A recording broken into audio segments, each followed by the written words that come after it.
I think, let's say you already have a website. It's not the best website, but it doesn't matter. You have a website. It's good enough to at least get visitors to it. I think at that point, you really the investment. I personally would split between SEO, organic side, and the paid side. I did a really good keynote, I want to say a month ago in New York City at the Small Business Expo. So if anyone Googles Alex Melen, I don't know, it's called Mastering SEO.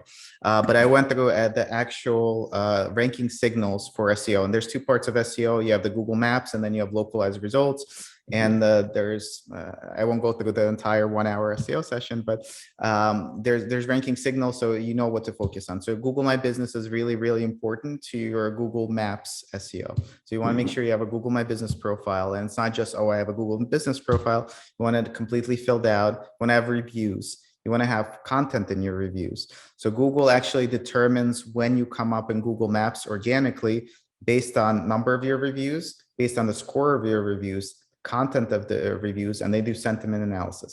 So if all your reviews are without anything, people just say 5 stars, 5 stars, it's not going to help you much. If you're a coffee shop, and let's say you have, I don't know, you specialize in Brazilian coffee, right? If people in your reviews mention, oh, this place has really good Brazilian coffee, someone on Google Maps searches Brazilian coffee, your listing will come up because of the content in your reviews. I actually wasn't born in the United States. I was born in Kiev, Ukraine. So my family immigrated to the US in 1990 or so, I think late 1990, early 91. So dinner table was what changed a lot, right? And when my family came to US, I moved around a lot as well. Well, not me, my family moved around a lot. So we first came, we lived in Washington Heights in New York City, which was a slightly scarier place than it is today. Moved around a lot after that as well, and finally wound up, I think, in New Jersey. I started 5th grade in Jersey, so moved around a lot those first 5 years. Yeah, so changed a lot. And I came with, my family came with, was our extended family. So my grandparents came, my great grandmother came. Wow. We all lived together. So it was very, very different. Well, yeah, I can't say very different. There are a lot of people immigrated to the U.S. Obviously, the whole country is a melting pot, and over those years, I think there was a lot of immigration happening. So I can't say very different, but it was certainly an interesting experience growing up, and we definitely moved around a lot, and it was definitely a lot of change. Yeah, and were you exposed to any type of entrepreneurialism early on? I mean, obviously you had to have a certain amount of, I guess, wherewithal to be able to adapt and survive in an environment that was very, very foreign to all of you. So I imagine there's a certain element of entrepreneurialism right there. But when you look back on your life, on your childhood, do you feel like you were exposed to that type of mentality? Yeah. So good question, and I've given it some thought. Not recently, but a couple of years ago. I remember I gave it some thought. Yeah. So I think I was just very fortunate that I was in a position that my dad specifically, but both my parents work in computer science now, like programmers. But my dad was involved in computer science very early on in the USSR. So when he came over to the US, I was fortunate enough to have computer exposure very early on. And I mean, at that time, 1990, like we didn't come with a lot of money, right? I think my parents must have invested a big chunk of what they had into having like a computer at home, right? At that time, they were very, very, very, very expensive. So I think I was just fortunate to be exposed to a lot of early technology early on in my life, and I remember taking the computer apart, putting it back together, right? Like number one, I had the exposure to it. Number two, my parents let me do that kind of stuff to a device that was probably like 50% of their net worth. So I think that was just it. I think it's the exposure, and I was very interested in technology and everything. And I wound up starting a web hosting company in 1997 when I was 13 years old, and it was one of the first web hosting companies out there. So if for those who have been around back then, it was who were around back then. It's during the time of GeoCities, Hypermart, Tripod, companies like that. I started my company, I think, either a month before GeoCities or a month after. I forget now. So it was. I think it was just I was fortunate to have the exposure and just being able to see all this really cool technology and innovation really happen before my eyes. And of course, the negative was that I was very young. There was obviously limitations in what I could do at that age, but it was I think a combination of luck and just really I really enjoyed innovation technology and really immerse myself with the web as it was really being built before my eyes. I remember dialing up into CompuServe before even AOL started. So like really early stuff. Yeah, that's cool. And we'll this is kind of skipping ahead a little bit more than what we normally do, but I'm curious if there's any similarities that you see today with any of the new technologies like the metaverse or anything like that. Is that sort of like, the new frontier, whereas like the web, way back when everyone was sort of like, I don't know that anybody will ever use it. I don't know what, that's going to do. Is that sort of the equivalent that you see, like that type of technologies, whether that be, again, NFTs, metaverse, whatever the hell it is? Any thoughts there? To me at the time in the, let's say not even early 90s, let's say late 90s, early 2000s, it was a lot more clear cut. I don't know why or what was different, but it was really clear cut to me that this was the future, right? And not just small piece of it, but everything. Like I had a website for MP2s before they were MP3s. So like literally all of this was just amazing to me, and I saw such huge potential, and I didn't have a shadow of a doubt that this would be the future, and the internet and websites and online marketing and all of it would become huge. And at the time when everyone was telling me it wouldn't be, right? Even teachers in school, 99% of the adults I had interactions with were like, no, stop wasting your time on this, right? But to me, it was very clear that there was no like multiple things, or maybe this will be the future. Maybe it was very clear cut to me. Today, for whatever reason, it's not as clear cut, right? I do believe there's a lot of emerging technology that's really cool, and I love being involved with all of it, right? I got the first virtual reality headset when it was in beta before Facebook bought Oculus. I had multiple different ones, and I've been involved in cryptocurrency before it was worth anything. When it was just, it was the technology, you weren't buying it for potential appreciation. Same with everything else. But the problem is there's so many, I think there's so many directions everything's going in. It's not as clear cut to me what actually will stick and what won't, right? When virtual reality came out, I forget when, but it's been, to Google it. When virtual reality came out, to me, it was almost like a no-brainer that there's so much potential in this, and it's not just like the casual gaming or whatever. And now it's even better. Right now they're wireless. I had the original one had like 20 wires connected to it. You couldn't go anywhere. You're like knocking into things. It was before they let you in the virtual reality see where the actual physical objects are. And at the time, I really thought it would explode and be huge and everything would move to it. But Google says, by the way, 2016. So it's almost. I would have thought it was more like about 10 years old. I would have thought it was older than that. That's crazy. It said Oculus was released March 28, 2016 in 20 countries. Interesting. Now they have, I don't know if you're familiar, there's another acronym for it, but I've always called it or heard it referred to as mixed reality, where so it was virtual reality and augmented reality were the two things. And now I do hear mixed reality being used more often, I guess, encompassing both.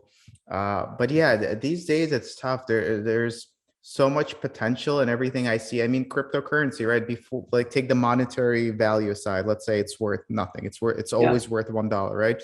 The ability to move money around and have these transactions that are in a public ledger. To me, it seems revolutionary, right? Yeah. And it's also been around more years than virtual reality. So there's so much really cool stuff happening these days. What's gonna actually stick and become, like, are we moving everything into virtual reality?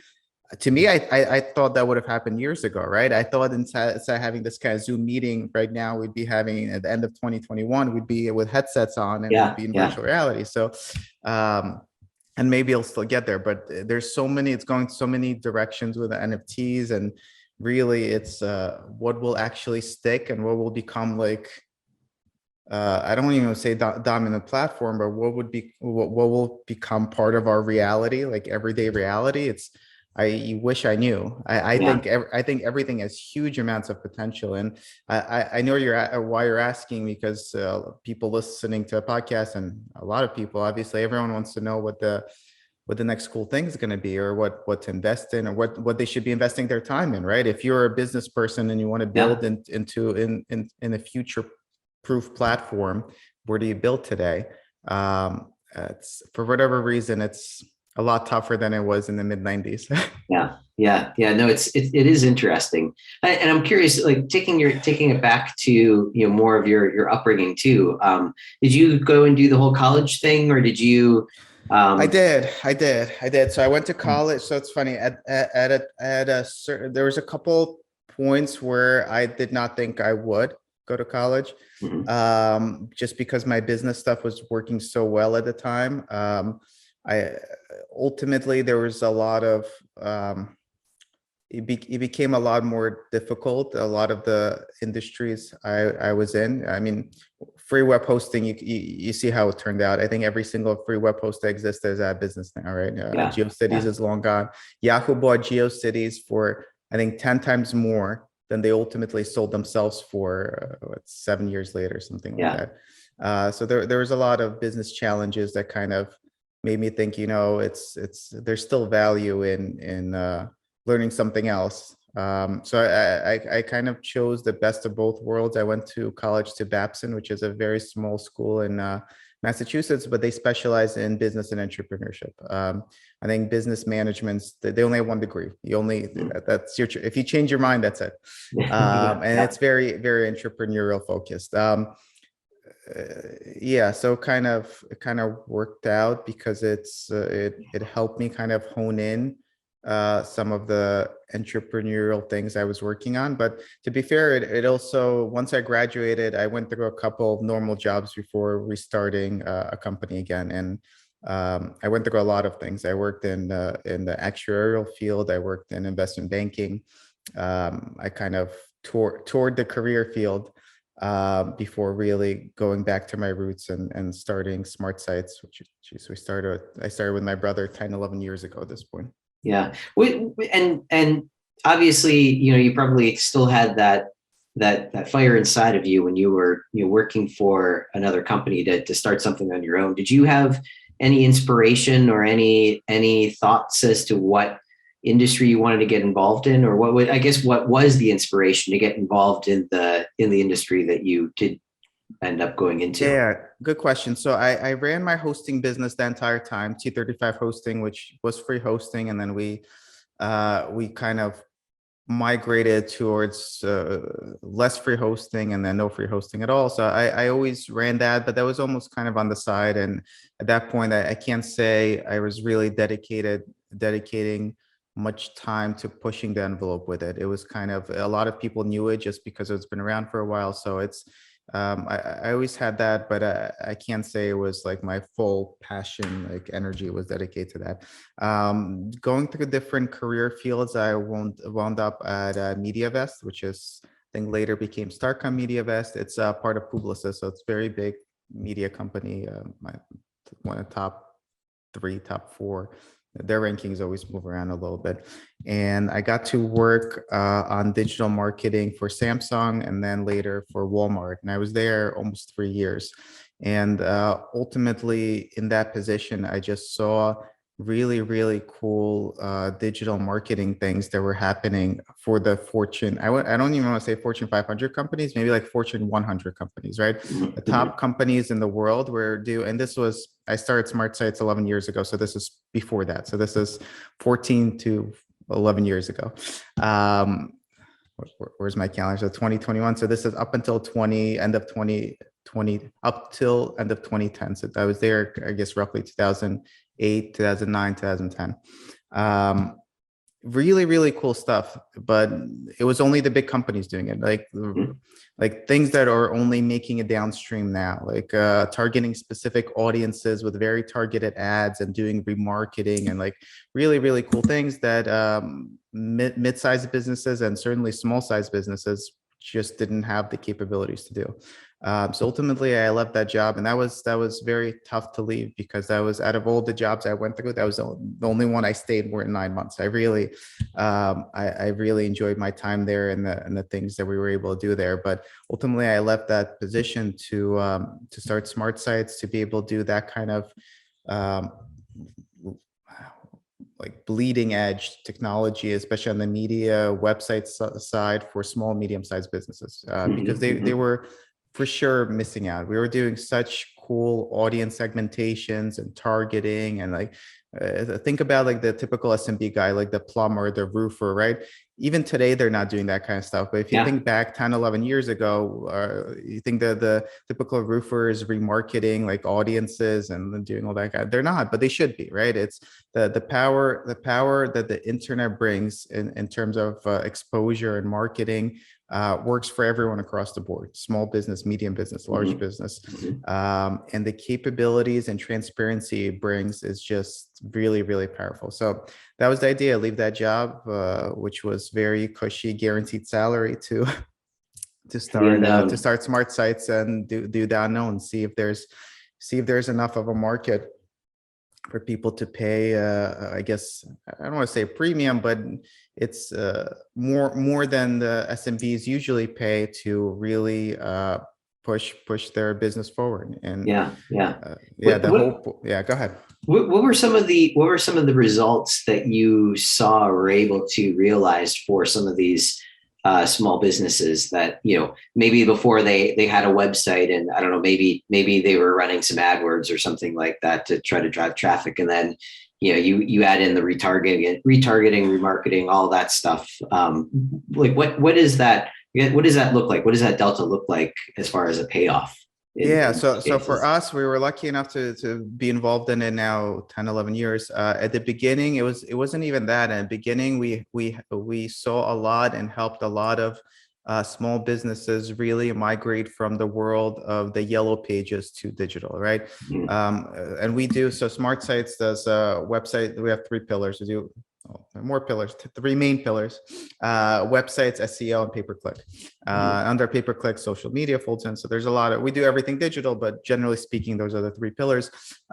We helped get a lot of people out of the yellow pages world, right? We had clients who would call in and would say, I don't have a website, I don't do online marketing, I'm a 3rd generation carpet cleaner, right? We have the big business, we have 100 employees. Never had to advertise. I was always, my father before me, my grandfather before that, we would advertise in the yellow pages. Our company name starts with A, so we were on the first page and we get tons of business, right? But by the way, that's why a lot of companies, proportionally more companies have their name start with A, B, or something, the first letters, because they would be on the first page of the yellow pages.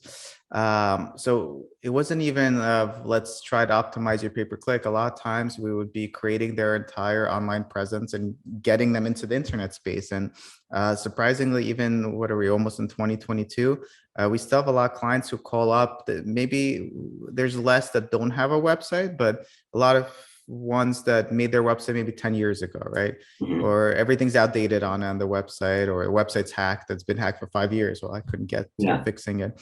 In a lot of cases, the small business folks really do something well, and that's running their business, right? That's why they have a business, and that's why they're not out of business. They're really, really good at running their business and doing their specialty, whether roofing, plumbing, whatever they are. I don't know, build houses. They're amazing at building houses, but are they amazing to also at the same time while building houses make themselves a website and do their Facebook and Google ads, and you want to be on Microsoft ads and you want to do remarketing and you want to target LinkedIn audiences and do Twitter remarketing, right?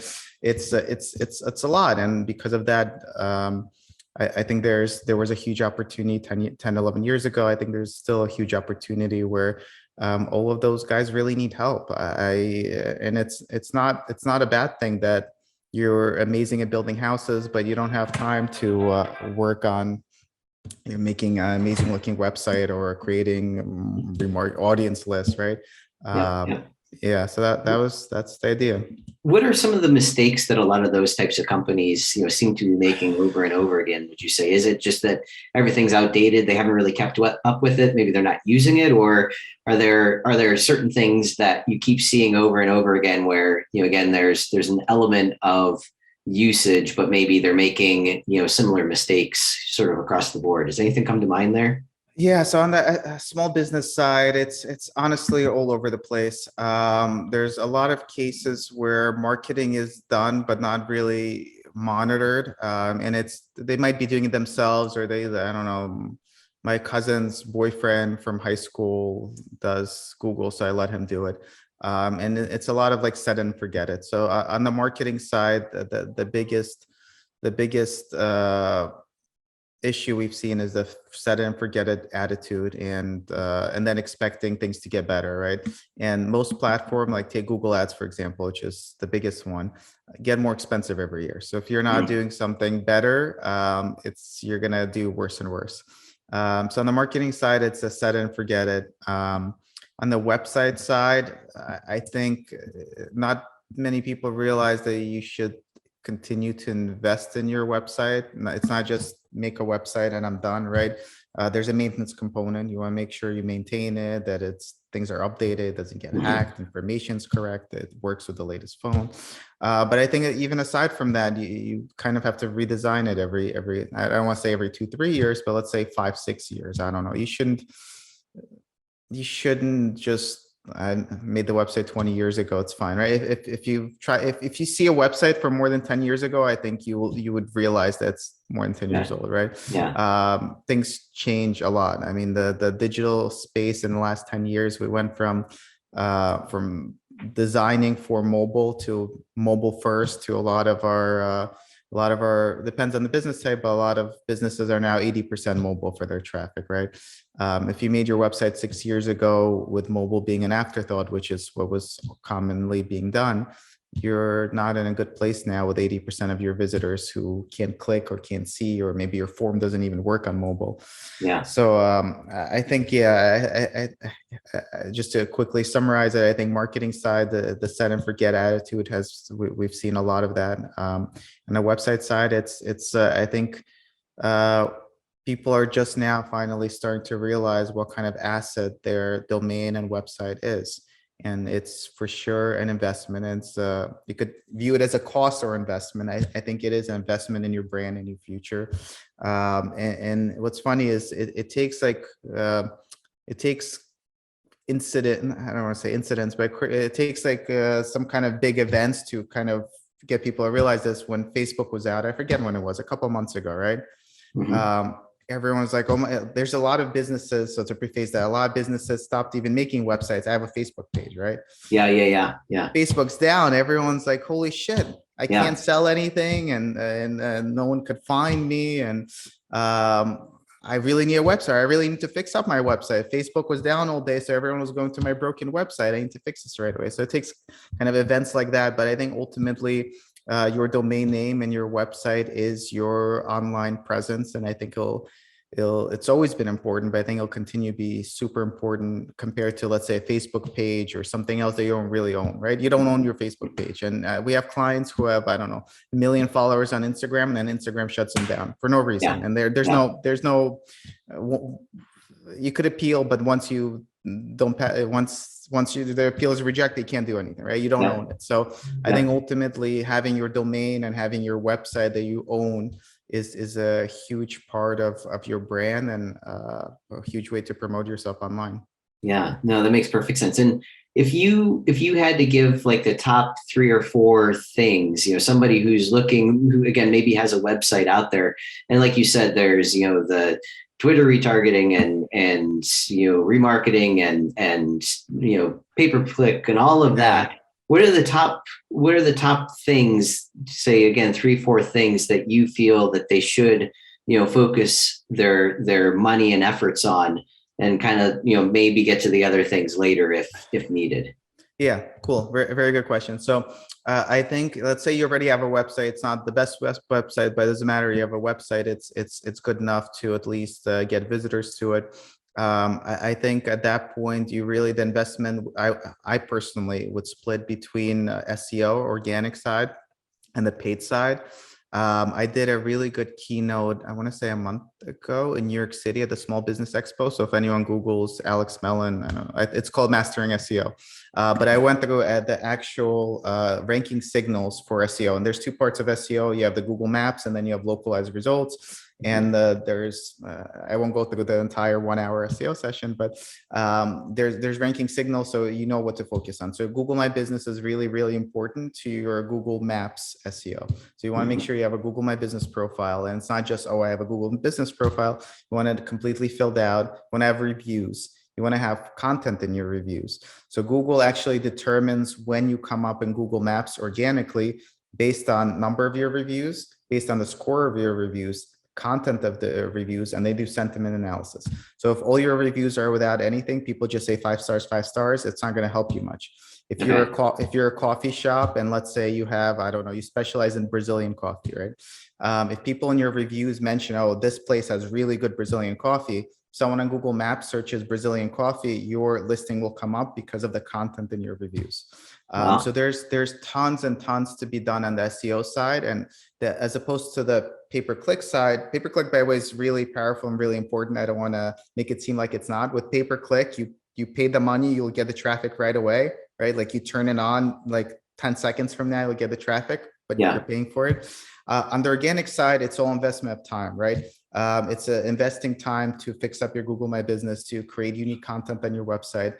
Link building is still super, super important. But it's all hours. Whether you do it, you get an intern to do it, you hire an agency to do it.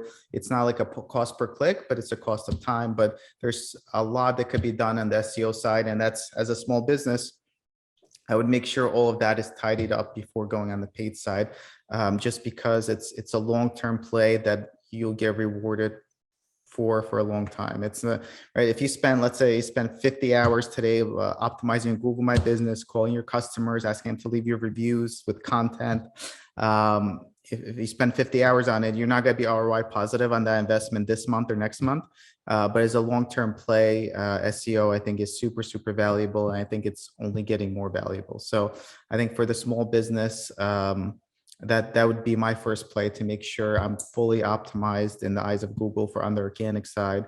And then on the secondary side, it's a question of how do consumers find me, whether they find me on Google, which is the most typical, right? If you're a plumber, your typical customer comes home, their pipes burst, right? In the basement, pipes leaking everywhere. Back in the day, the person would run upstairs, open the yellow pages, right? Call their like brother or father, like, can you recommend someone? These days they take out their cell phone out of their pocket and they look up plumber near me, right? So if you're a plumber and you took care of the SEO side, you want to focus on the paid side, I think Google is where it's at for you. For other brands, it may be Facebook, it might be LinkedIn, might be TikTok, right? So I think once you're done with the organic, the question becomes, where are my consumers and how are they finding me? And that's the platform you focus on next. Yeah. A couple of different questions there. You mentioned a couple of times about creating content for your Google My Business listing, and I just saw a report or a release maybe a month ago or so that Google just started promoting more video content in their listing. Is that true? I mean, is that more valuable? Does that hold more weight today than if somebody just takes a picture of something and posts that along with the review? Are you aware of that? Or Yeah, so it's I'm aware of it. Google is allowing more and more things to be done with your Google My Business, which makes sense. They'll continue to do. How much of an impact is it going to have in today's world? Probably very little. Mhm. But it's important to keep an eye on it for the future. But they've added tons of functionality. I mean, on the car dealership side, you can now have your entire inventory feed into your Google My Business. So there's a lot of cool things that you could do. The question is it worth doing? That's what the SEO folks discuss, right? Yeah, yeah, For example, for the dealership stuff, the inventory, the car inventory stuff that feeds into your Google My Business is all the way at the bottom of the listing, right? So someone looks it up, they have to scroll through it. How many people are actually clicking on it and going to it? For now, not a lot. So yeah, it's how much time is this going to take me to invest in this versus the payoff? Should I be making videos and stuff? If it takes you a long time to make videos right now, I would not focus on videos. Generally speaking, Google's been pushing videos for a very long time. They're trying to grow YouTube and videos in general. So I'm sure it'll be valuable in the future, but I think the bleeding edge implementations are worth watching, not necessarily doing in most cases. But yeah, that's a tough one. There's a lot of new things that roll out. yeah. Aside That from makes Google it what or sticks. algorithm changes, they roll Yeah, out so much new stuff. It used to be on a quarterly basis, now like on a monthly basis. So yeah, that's what keeps the SEO folks busy. But yeah, I think for now, I would just cover the basics. And if anyone looks up that session I did, the SEO Mastery, the Small Business Expo, I go through literally it's a pie chart and what percent does each ranking signal, what percent is it of the total algorithm. So I would use that as the blueprint. That is from 2020 at this point. I'll probably do another one. Next time I do any SEO slides, I'll put together the new one. But I think that's why I would focus on the biggest. You want to go after the biggest biggest pie. chunks of Yeah, the pie, and yeah, of course the slithers still like help, right? But it's all depend. There's only so many hours in a day. yep, yep. And how do you know, when you have enough, when to move on to the next thing, or you do? Is it best just to keep focusing in on something? Like how do you know when you're at the top of the bar and you should start introducing other channels or other methods, or even changing your process in Google too? Yeah, so I think ultimately it's budget related, right? On the SEO side, there's almost no cap. I mean, unless you're in a niche industry, right? But if you go on Google and search Google, I do a lot on the automotive side, so I apologize for the automotive examples. But if you Google luxury sedans, right? Everyone who's competing to be there, Edmunds, Car and Driver, all these places, they keep investing in their SEO, in the content, the link building to be higher. So it's almost there's no like, oh, I've reached spot number 5. I'm going to stop doing SEO now and do something else. It's unless you're in a very specific niche. I think it's an ongoing investment, but ultimately, as your business grows, you hopefully make more money, and then you could start allocating to different marketing channels. I personally always recommend keeping about 10% of your marketing budget for experimental. So that's when you go like the Snapchats, right? The TikToks. I, I've had debates with people when they're like, "Oh, I'm just starting my company. I can't afford that." So something could be said about maybe when you're still testing the waters, maybe don't go experimental. But I think ultimately, as you grow, you just start doing more and more marketing and always be experimenting. If there's one takeaway I could give people today, it's you always want to be experimenting with marketing, with even content on your website, because it's very hard to find the next big thing or what specifically works for you if you don't experiment, just keep doing the same thing. Mm-hmm, mm-hmm. So it kind of almost sounds like too to just kind of explain how do you know when enough is enough is if you do any type of like keyword research or anything like that, and if you're winning the majority of the traffic for that specific keyword, then maybe again add in Yeah, more no, it's a keywords and good then go point. after the next one, There's or certainly diminishing returns, right? You invest in SEO and you go from from second page to first page, you'll notice a big difference.